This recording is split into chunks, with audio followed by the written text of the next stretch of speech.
नमस्कार मैत्रिणी. वचनं दिले तू मला ह्या मालिकेमध्ये सर्वांनाच माहिती आहे का शौर्याला गोळी लागलेली असते आणि आता त्याचं ऑपरेशनसुद्धा झालेलं असतं. गोळी सक्सेसपणे बाहेर निघालेली असते. पण काही मेडिकल इश्यूमुळे शौर्य हा कोमात गेलेला असतो. त्यानंतर आजीच्या सांगण्यावरून ऊर्जा ही शौर्याला भेटायला येते. आजी म्हणते तू जर त्याला भेटली ना तो नक्कीच बरा होईल. तेव्हा ऊर्जा त्याला भेटायला आल्यावरती ऊर्जा खूप रडते आणि म्हणते शौर्य अरे तू माझ्यावरती मनापासून प्रेम केलं पण मी तुझ्या प्रेमाला ओळखू शकले नाही. पण आता बस शौर्य, मी तुझ्यावरती खूप प्रेम करते. पण हे सांगण्यासाठी आज तू तुझे डोळेही उघडू शकत नाही आहे.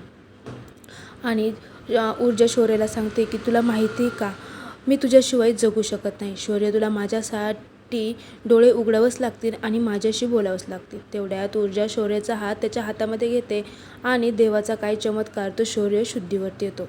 शौर्य शुद्धीवरती आलेला बघून ऊर्जालाही खूप आनंद होतो. तर शौर्य आता ऊर्जाकडे बघतो तेव्हा ऊर्जा म्हणते हो शौर्य, मीच आहे तुझी ऊर्जा. अरे तुझ्याशिवाय नाही जगू शकत.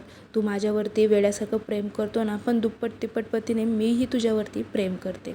तर शौर्य म्हणतो तू खरंच आली आहेस. तर ऊर्जा म्हणते हो, आता इथून पुढे आपल्या नात्यामध्ये कुठलेही गैरसमज नसणार आहे. मला आजीकडून सर्व काही सत्य कळालं आहे.